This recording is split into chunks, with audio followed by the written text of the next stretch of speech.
কদিন আগে কাশ্মীরে কয়েকজন বেড়াতে গিয়েছিল, পহেলগাঁওয়ে এসে কিছু দুষ্কৃতী তাদেরকে গুলি করে হত্যা করেছে। দুষ্কৃতী দুষ্কৃতিই হয়, যারা টেররিজম করে তারা টেররিজম হয়, তাদের কিন্তু কোনো ধর্ম থাকে না।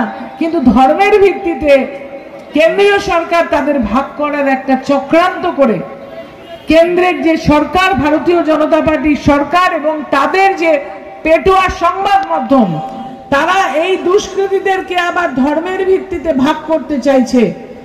দুষ্কৃতী যে বন্দুক চালিয়ে মানুষকে হত্যা করে তার কোনো ধর্ম নেই, তার কোনো জাত নেই, সে শুধু দুষ্কৃতী।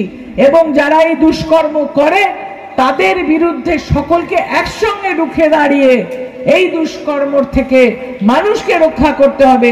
সেই জায়গায় গিয়ে আমাদের প্রতিজ্ঞাবদ্ধ করতে হবে যে যে মারা গেল, কেউ হিন্দু হতে পারে, কেউ মুসলমান হতে পারে, কিন্তু আমরা বলতে পারি না যে তার ধর্মের ভিত্তিতে তাকে হত্যা করা হয়েছে। যে হত্যা করেছে সে হত্যা করবে বলেই এসেছে। এবং যখন হত্যা লীলা চলছিল, আদিল বলে একটি ছেলে ওখানকার ঘোড়সওয়ার, সে তো মুসলমান, সে এগিয়ে এসে যাদের উপরে গুলি বর্ষণ করছিল তাদের রক্ষা করতে গিয়ে প্রাণ দিয়েছে। সেই আদিলের মা আজকে কেঁদে অজ্ঞান হয়ে যাচ্ছে। তাহলে জাতের ভিত্তিতে নিশ্চয়ই হত্যা হয়নি।